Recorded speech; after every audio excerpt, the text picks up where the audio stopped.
go back, then the things that are happening may not lead to what we would like to see happening. I saw hope yesterday.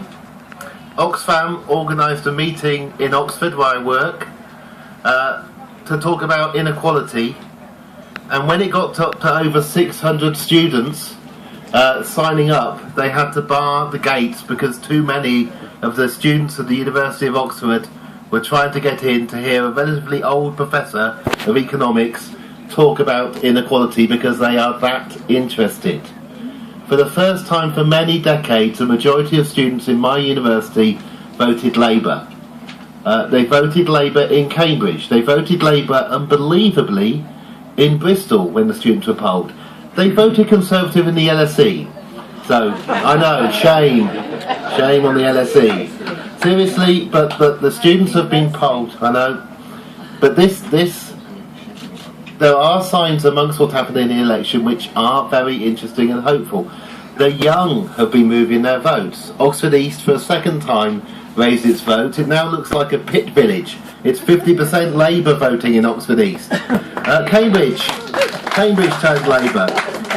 Bristol West turned Labour. London, dozens of seats. And what do all these places have in common? They're where people are young, they're where they are renting, they are not Nuneaton. Because the young leave Nuneaton and the young try not to go back to Nuneaton. The young vote, and increasingly the renting vote, and all the renters who are renting now are going to be renting in 5 years' time, and they'll be joined by another 5 years' worth of renters. And the students who are at university now, all 3 years, are paying £9,000 fees. That's 3 sets of year groups paying £9,000. You've got to add another 5 years of that. That'll be 8 years' worth of students having paid those fees and paying them back. Time is actually on your side. A large chunk of the Conservative vote is going to be dead in 5 years' time.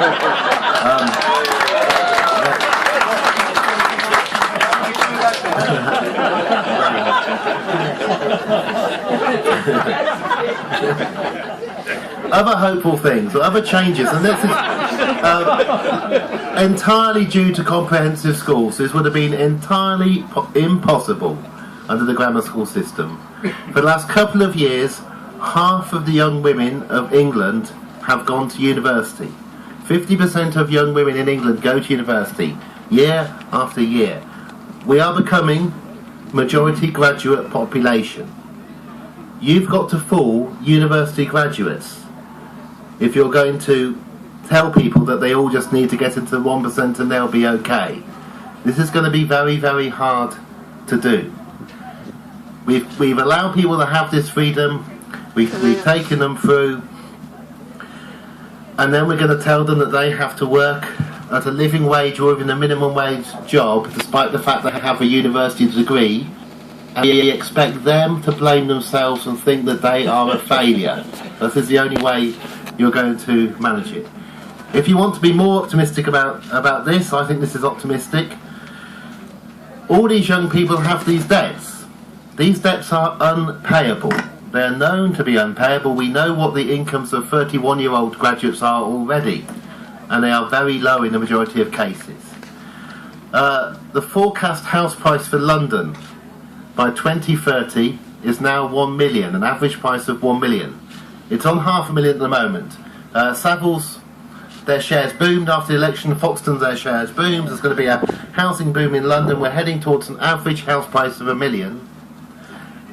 And in 2030, 2025, who's going to buy these houses? The people who do really well, people who've been to university now, who get a job and who do really well, will be allowed to have to repay £56,000 or £66,000 or £70,000 worth of student debt at the time that they enter the housing market as first-time buyers. There is absolutely no way that this housing market, which has been sustained by George Osborne's decisions, budget after budget, is going to survive 4, 5, 6, 7 years in the future, because our entire first-time buying market has student debt to repay. That is just sitting there. At the moment, we have a housing boom, just so that we can make the crash really spectacular when it happens. That's coming. If you didn't think that was enough, of course, we're going to have a European referendum coming up. The Scots used their referendum very cleverly, and it's a pity that it may be brought forward. I wish it would be 2017.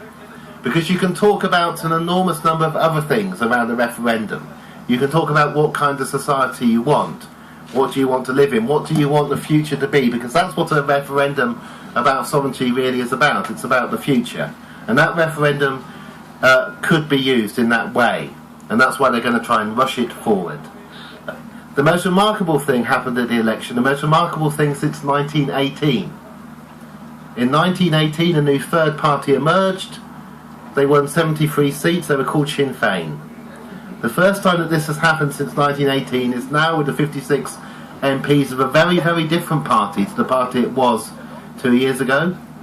Those 56 people from everyday life, all kinds of people, not just the ex-oil economists summoned. There were socialists there, there were students there. They're about to turn up in London. And unless the TV cameras of London are going to studiously ignore them, they've got nothing else to do other than go on TV and explain how you can have a different way of thinking. I don't think we should necessarily lament that. There is also all kinds of chaos about to happen. If any of you have got a 17-year-old at the moment, you'll know this. Because universities in this September are allowed to take any number of students they want. It's the free-for-all has now happened. We were moving there slowly with children who got AAB, AAA and so on. Now any university can take any number of students. The number of unconditional offers has gone up fivefold. But there's a fixed number of 17 or 18-year-old children. Huge numbers are going to turn up in some places. Other places are going to see a great disappointment. Places that get a great increase aren't going to be able to teach them or house them. The places that get a great fall aren't going to be able to teach them because they're going to have to sack members of staff. And all these young people are going to be paying this massive fee for the privilege of the chaos they are about to enter. And there is no way you can blame the opening up and the free-for-all on the past Labour government. That is this September, next September, next September. The numbers going to university are rising and rising. They're rising fastest from the poorest areas because there is nothing else to do at age 18 and 19. But these people are going to walk into a form of chaos. At the same time, you talked about students who are having to leave their school because their parents can't pay the bedroom tax. That is tiny compared to the revolution we've had in the last 5 years, where now 1 in 4 children in England is living in a private rented house. It has shot up to that level, to over 25% of families with children are in private renting in the whole of England. 50% in parts of London, 50% of families with kids in Oxford are private renting. And remember that house price boom? When house prices rise, as they're doing now, rents rise. It's twice as much to rent in to pay a mortgage, if you get a mortgage. The rents rise. The people who cannot pay the rents are the family with children. They're outbid by young professionals without children, and they have to move, and the kids have to leave the school and all their friends, and then it happens again 2 years later. In fact, in London, it's an average of 1 year later. Children moving school again and again, losing their friends again and again. 1 in 4 children in Britain now in private rented who can be kicked out in just 2 months. This is chaos. At the moment, people blame themselves. They say, if I'd only worked harder, I could have managed somehow to have bought that £500,000 house and get a mortgage. Obviously wrong, they're fooling themselves. But they need to know they're wrong. They need to know it is not their fault. All those students who are going to university who are picking up this massive debt, it is not their fault, and there is no way more than a tiny fraction of them can get jobs which will allow them to comfortably repay that debt. At the moment, they blame themselves if they don't get the £90,000 lawyer job in Canary Wharf. But at some point soon they will begin to do the maths. They are not stupid. They cannot all get into the 1%. And that's what people need to understand over the next 5 years. As the chaos increases, it is not your fault if you're struggling. You couldn't have actually got in there in the first place because the ladder is being pulled up and the space at the top is being made smaller and smaller. This is not necessarily a great reason for hope that we're about to get chaos, but let's not let the chaos go to waste. Yeah. Let's not let people think it is their fault when it happens. More positively, a lot of the changes that happened in the 1960s and 1970s were done by grammar school children, grammar school boys largely, who became elected to Parliament, who became Prime Ministers, and who actually changed the world and got rid of their grammar schools to give us something better. We now have that something better, but most of the comprehensives were not turned into comprehensives until the 1970s.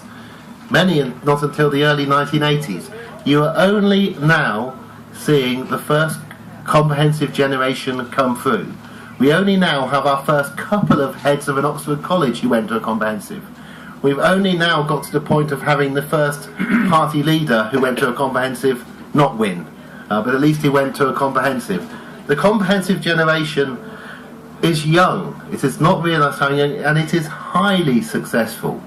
It is more successful in many ways than the grammar school boys, more confident than the grammar school boys, because the comprehensive generation didn't leave the rest of society at 11. The comprehensive generation stayed with the rest of society till 18. Those are formative years, 12, 13, 14, 15, 16.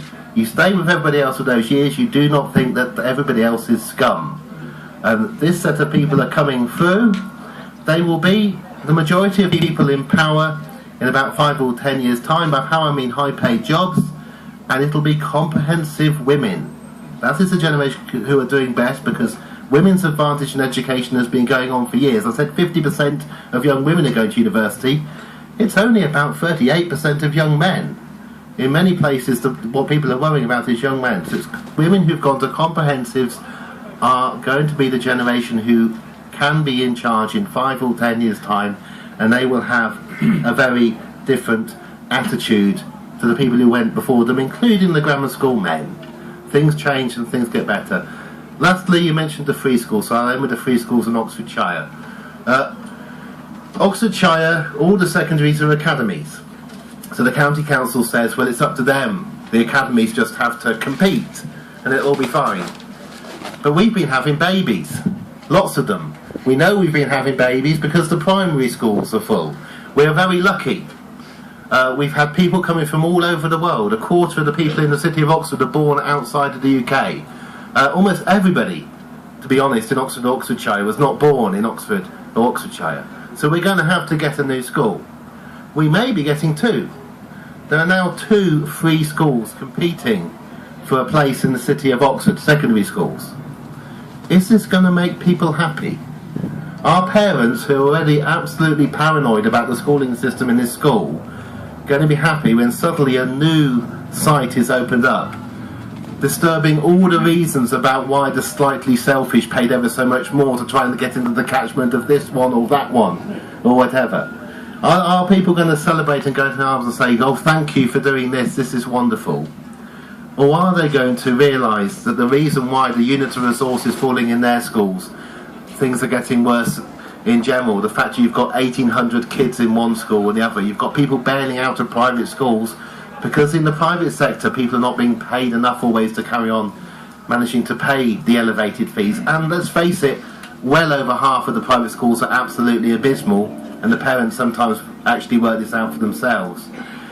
You have chaos for parents about to come up. You cannot use the free market to allow you to introduce secondary schools and hope to get a happy population. But people need to be told that when things change for their children in education, when it's up in the air about what's going to happen to which school, when there's a sudden flight from one area to another, when house prices go up and down, when the universities offers you a place and it doesn't matter what A-levels you got because you're a little sack of £9,000, and then when you can't get a job at the end of it and can't pay that loan back, and you have to rent and you have to pay more money in rent than you can ever pay because your wages are not high enough, people need to know it is not their fault. The only way the Conservatives can win in 2020 is to convince the majority of the population that they are losers because they haven't tried hard enough. And that requires education and basic numeracy to just get people to do the maths and add up and work out there was no way they could all have done well enough to have got into the very top 1% of society. And that is our job to start doing now, to explain to people that this is a government that can only benefit this tiny, tiny proportion. The students of my university are beginning to work it out, because the students at my